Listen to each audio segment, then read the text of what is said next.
ধন্যবাদ সবাইকে রয় ব্লকের ভিডিও দেখার জন্য। 10 তারিখে আমরা ডেনমার্কের উদ্দেশ্যে রওনা হয়েছিলাম। 10 তারিখ রাত 12টার সময় আমাদের টিকিট ছিল 11 তারিখ ভোর 6:30টায়।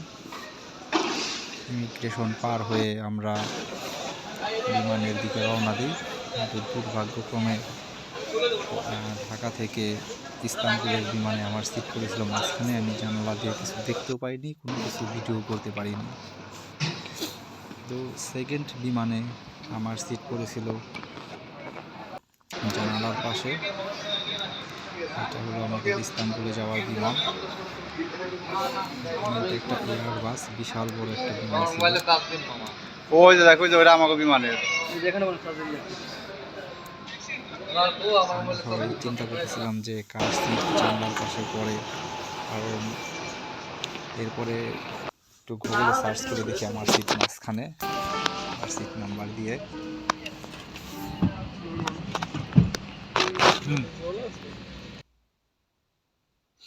এইটা হলো সেকেন্ড বিমান, যেটা ইস্তাম্বুল থেকে ডেনমার্কে এসেছিলাম।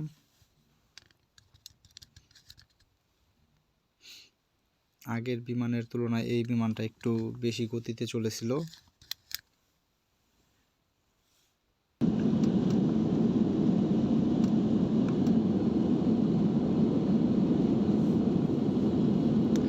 বিমানের উপর থেকে জানালা দিয়ে দেখার যে সৌন্দর্য, যেন খুব উপভোগ করার মতো।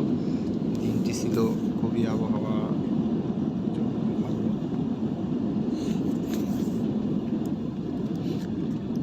বিমান চলার সময় মনে হচ্ছিল বিমান যেন চলছেই না, থেমে আছে। আর আমি যেই পাশে বসেছিলাম এই পাশে ছিল সূর্য। এই রোদের কারণে একটু পরপর জানালা বন্ধ করতে হয়েছে।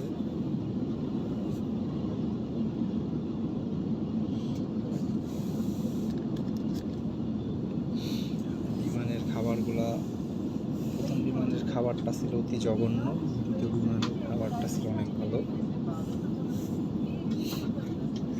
দ্বিতীয় বিমানে যে একটা বেগুন ভাজা দিয়েছিল, এই বেগুন ভাজাটা আমার জীবনের সেরা বেগুন ভাজা ছিল। আর সাথে ছিল একটা আইসক্রিম। সৌভাগ্যক্রমে আমি 2টা আইসক্রিম পেয়েছি। সঞ্জয় ভাই আমাকে আইসক্রিমটা দিয়েছিল।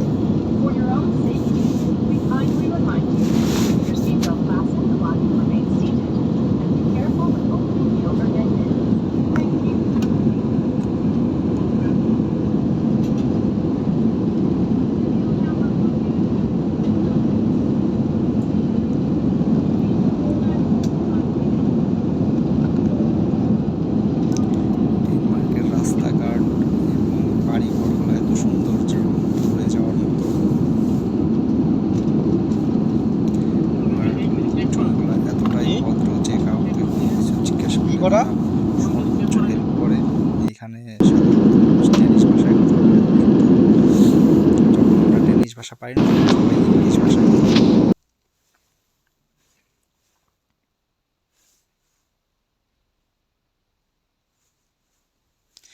বিমানের ওঠানামার দৃশ্যটা খুবই সুন্দর। আর বিমান নামার সময় কানে যে প্রচণ্ড যন্ত্রণা হয় সেটা বলার মতো না, মনে হয় যে কান পয়রা হয়ে যাবে।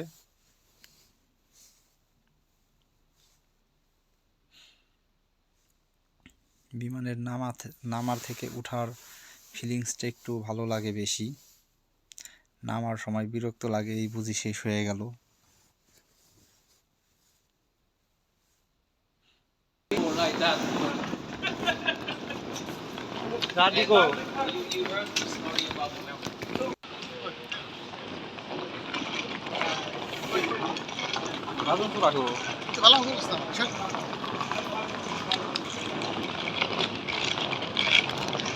আমরা ডেনমার্কে পৌঁছে গেছি। আমাদের রিসিভ করতে এসেছে কোম্পানি থেকে।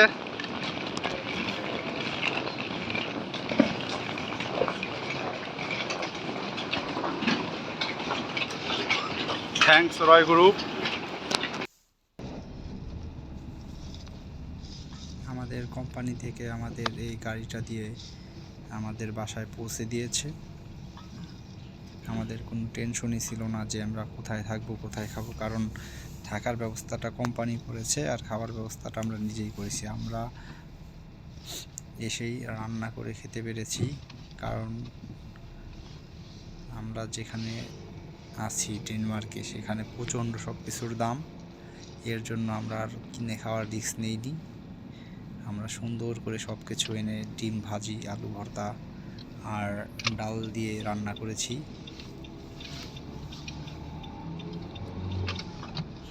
আমাদের এখানে দুইজন রান্না করা এক্সপার্ট আছে, একজন সঞ্জয় ভাই আর একজন রাজন কাকা। সঞ্জয় ভাই অসুস্থ থাকার কারণে তার দায়িত্ব পালন করছে রাজন কাকা একাই। সাথে সাথে আমরা